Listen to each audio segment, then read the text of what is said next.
Turning, looking, see ya. On the 61st anniversary of Roger Maris breaking Babe Ruth's all-time record with home run number 61, Aaron Judge is one away from breaking Roger Maris's record. But would nasty Nestor Cortez steal the show? Yanks vs. O's, my recap, your reactions coming up next. This is Yankees Game Night.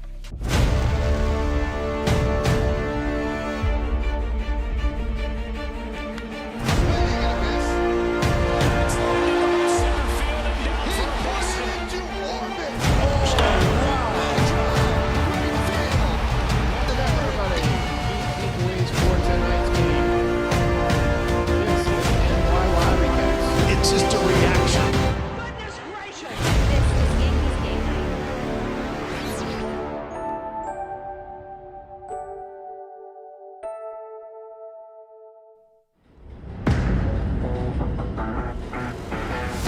Okay. How's it going, everybody? Welcome to your daily Aaron Judge recap. Today is October 1st. It is the 61st anniversary of Roger Maris getting his 61st home run. It's my dad's birthday, so if you're watching, happy birthday, Dad.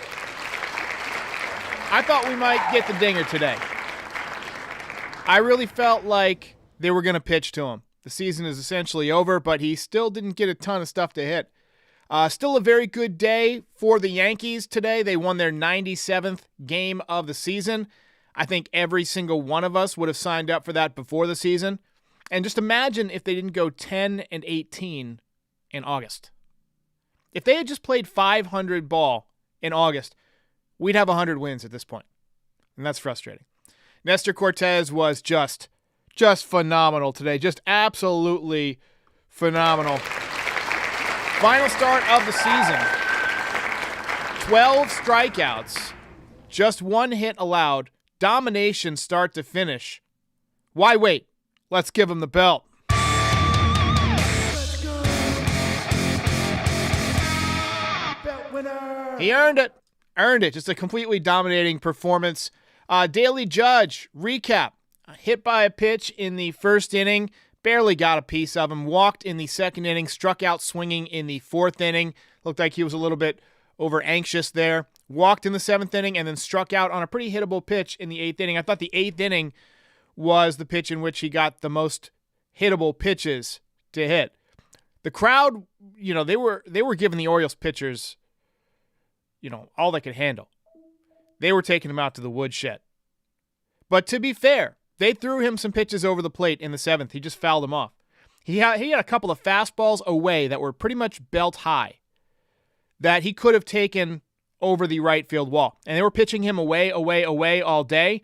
If I'm Aaron Judge, tomorrow I'm showing up at the ballpark and I'm thinking they're going to throw me fastballs away all day. And I'm sitting fastball away all day. Batting practice, looking fastball away. Game starts, fastball away. And just think, barrel it up, hit it towards the short porch. So if you're sitting in the first couple of rows tomorrow, watch out. Because Aaron Judge is one swing away, and this is the final home game of the season coming up. Then the Yankees go to Texas. And we don't want Judge hitting that home run in Texas. We really don't.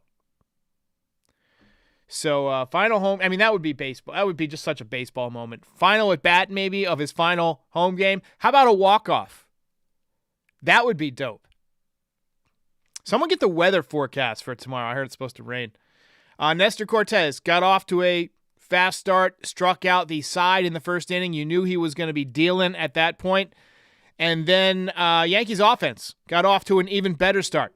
Torres with an RBI double, Donaldson with a sac fly, Giancarlo Stanton stepped up and had the timing down. That ball is high. It is far. It is gone. He really needed that one. Mammoth home run. Solo jack. Number 29 on the season. He's probably going to get to 30 if his timing is getting closer. He's going to get pitches to hit. He's got 5 games left. I like his chances to get one. And 30 home runs in a bad season, that's saying a lot. 2 more strikeouts for Nestor in the second inning. He had 5 through 2. And when somebody has 5 strikeouts through 2 innings, you're thinking, okay, he didn't just get off to a hot start. They got to look at him and still couldn't do anything with him. So you're thinking, okay, he's going to have a big day. And he did. Bottom 2, Higashioka. That ball is high. It is far. It is gone. 9th home run of the season. He's been swinging the bat better. What is his batting average on the season? He's got to be over 200 now. I think he's up to 219. He went 3 for 4 today. So swinging the bat much better. And it's funny how just 1 or 2 games at the end of the season can totally change his numbers because he hasn't had as many at-bats as the other guys. So just getting hot recently. He had a 3-hit game the other day, 3-hit game today. And now he's up into where he should be. He's about a 220 hitter, got a little bit of pop. That's exactly what he's done. Prototypical backup catcher, if you ask me. So Peraza smoked another base hit today. That put his average at 333 for the season at that point. It went down. It's down to 306 now. But you got to be feeling good about how he's swinging the bat. He should have scored on a sac fly, but the run was taken off the board after an appeal. Turned out to be a bad call by the umpire. Yankees didn't have any challenges left. But what else is new with these umpires? I mean, one thing that the replay has taught me is that umpires blow calls pretty much every game. Umpires are terrible. Paul O'Neill is right. Umpires are terrible. And I don't blame him for, getting on their case pretty much every night. Judge came up in the bottom of the 4th at the exact minute, 61 years to the day, after Roger Maris hit his 61st home run. And you're thinking, this has got to be it. This has got to be the minute. This, with as aligned as the stars have been, him wearing double Maris's number, 61 years, both being Yankees. You're thinking that this could be the at-bat. But the stars apparently were not aligned because he did not go deep. He walked. Yankees kind of took exception to the fact that the Orioles were not pitching to Judge, and they kind of went on a hitting spree, and they opened up the floodgates in the 7th. Rizzo, Torres, Donaldson, and Bader all smoked the ball, and you had the feeling like the offense was playing with just one goal. Get Aaron Judge to the plate one more time. They took it personally that the Orioles were not pitching to him.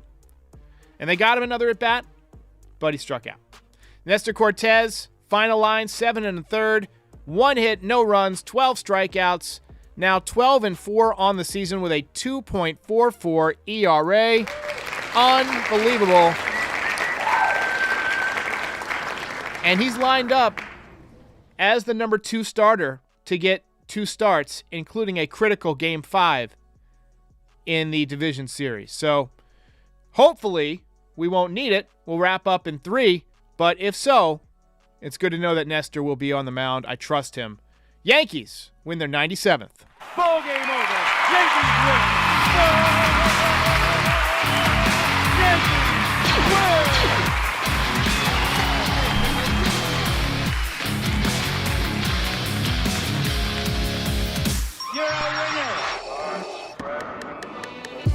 Rayward says someone on the O's should throw one down the middle so that Judge can hit it in New York, please. Look, you never advocate for a team to throw a game or anything like that. But when you got somebody on the verge of history and the games don't really matter, the least you can ask for is fastballs over the plate. He should have seen fastballs over the plate all day. All day. But it was just cowardice on the part of the Orioles. Let's take a look at the box score.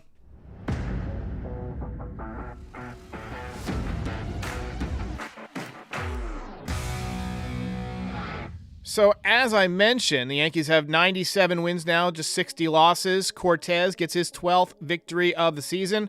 Judge, 0 for 2. Rizzo, 2 for 4. Yankees had a lot of multi-hit games today. Rizzo, 2 for 4. Torres, 2 for 5 with 2 ribbies. Donaldson, 2 for 2 with a couple of ribbies and a walk. Stanton, 2 hits. Can't remember the last time Stanton had 2 hits. He's hit some home runs, but he hasn't been getting multi-hit games. One of them was, I believe, a broken bat. So let's not throw a fiesta yet. Cabrera 0 for 4. Bader, couple of hits today. I mean, he just continues to impress me day in and day out. 2 for 4. Higashioka, 3 hits today. And Peraza, 1 for 4, hitting 306, 779 OPS, and hasn't really gotten going with the power yet. I'm hoping he can get a home run before the end of the season. That would be fun to watch. And Cortez, as we've just waxed poetically about him all episode, fantastic today. And Barnes, 1 2/3 scoreless innings pitched, and the Yankees finished this one off. Let's go ahead and watch the highlights together. Oops, we just make them a little bigger. There we go.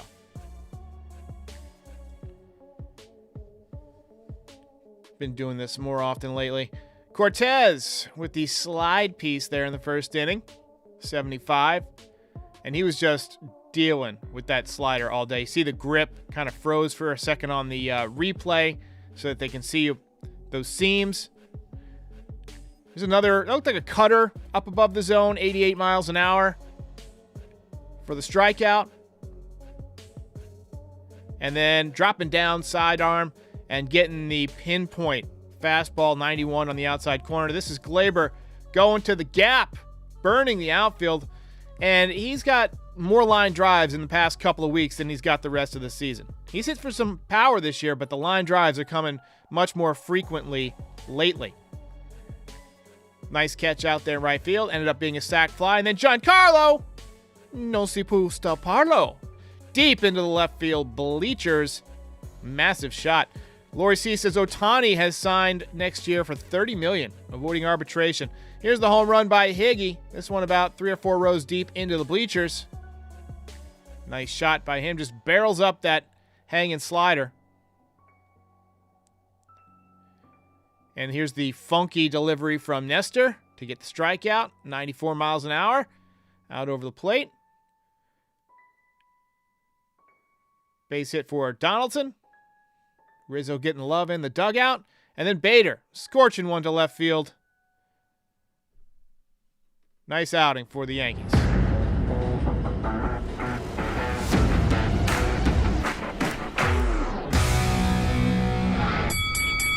This one's for you, Frankie. He says, where's the hat? Where's the hat? I guess the hat has kind of become an official thing. It started out, I wore it just as kind of like a rally to get the Yankees going. And it was almost sarcastic. They won a game. And so I put on the hat. And I started wearing it after every single game. And then it became the cover art for my podcast when I joined Blue Wire. And now it's just like I'm editing in my regular hat and I forgot to put it on. So we're going with the fun hat. Let's hear it for Frankie Baseball. Helping with the highlights all year long. Manuel says Cortez should pitch ALDS Game 1. Sounds like he's going to pitch Game 2, but I don't disagree. Landon says, if we have Carpenter, Benny, and DJ healthy, we're a real contender. I want to see what DJ can do. I'm not convinced he's healthy. I want to see some power, some pop out of him over the next few days to know that that foot's feeling better. Benintendi getting the surgery. He just got his stitches out. He's got to ramp up. I'm a little less optimistic about him, but I'm already seeing footage of Carpenter hit home runs in batting practice. So I think he's probably the closest. I would love to see him get some at-bats in Texas and rake a little bit because that'll give the Yankees another option for the playoffs.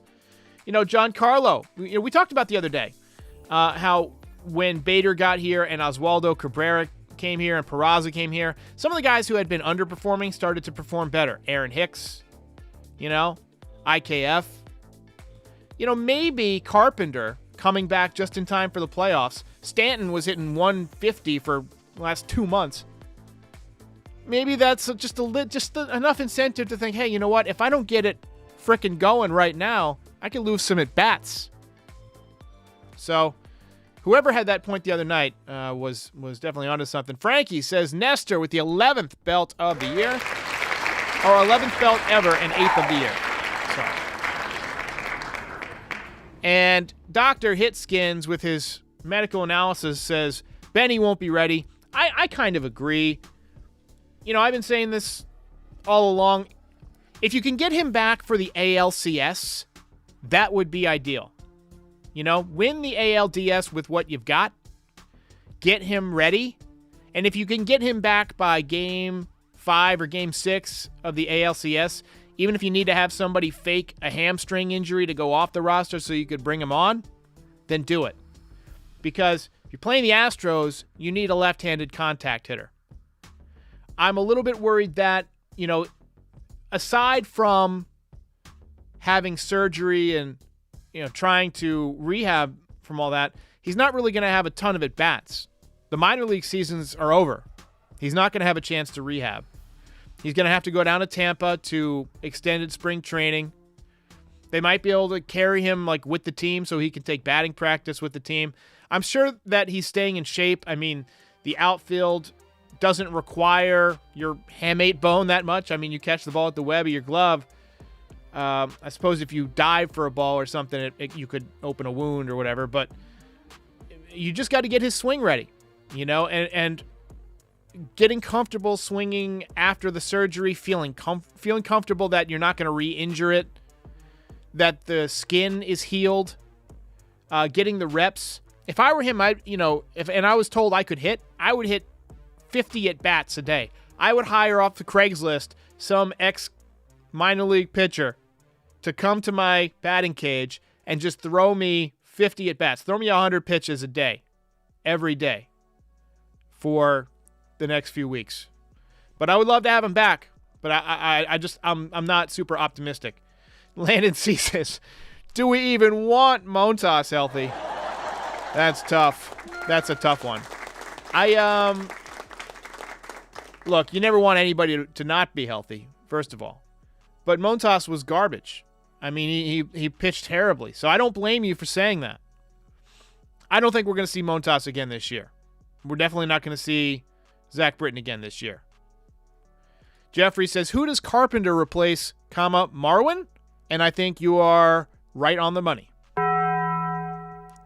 Yeah, Marwin Gonzalez, he's kind of done what he needed to do this season, where he's played a lot of different positions. He's kept guys, off the field when they're tired. He's filled in at multiple areas. He's played some outfield. He's played some first base, some third base, played shortstop a couple of times. But the addition of Oswaldo Cabrera to the roster, he can do all the same things that Marwin Gonzalez can do, right? And especially if Benintendi does come back, Oswaldo becomes your utility man. But regardless, if you have Carpenter back, you're going to want him in the lineup, even if that means playing Stanton or Carpenter in the outfield. I could see them putting Carpenter in right field, putting Judge in center, or Judge, probably Judge in center and Bader in left, or even Judge in left, because Carpenter can't really play left field. But if you need his bat and you want Stanton in the lineup, that's probably going to be what you have to do. I'm not sure Bader would be, enthusiastic about switching to left field, but that's probably not, that's probably wrong. They probably just will sit Stanton and play Carpenter if that's the matchup. I can't see them not playing Bader in left field during the season, then putting him out there in the playoffs. It's just such a convoluted roster. Bernie says, who was sent when DJ came back? If Carpenter is activated, who goes? So for the Carpenter thing, I think Marwin, as we said. And I forget who was designated when DJ came back. I don't recall. Brett says, Oswaldo is arguably a better fielder and definitely a better hitter than Marwin. So, yeah. So it makes Marwin kind of obsolete, if you ask me. And Frankie, with the comment of the night, says the Yankees will do whatever the stupid computers tell them to. All right, guys, it is October 1st, and we have just a few more days left this season, so tune in after each game, and hopefully we'll get Judge across the finish line for 62 soon. Then I'll get my documentary out shortly thereafter. and then we'll get going for the postseason. But, everybody just kind of stay safe, keep hanging in there. Crowds have been down. Baseball traffic has been down on YouTube the last few days. Everybody's kind of just waiting for the postseason. But I will see you after tomorrow's game, hopefully with number 62 in the books.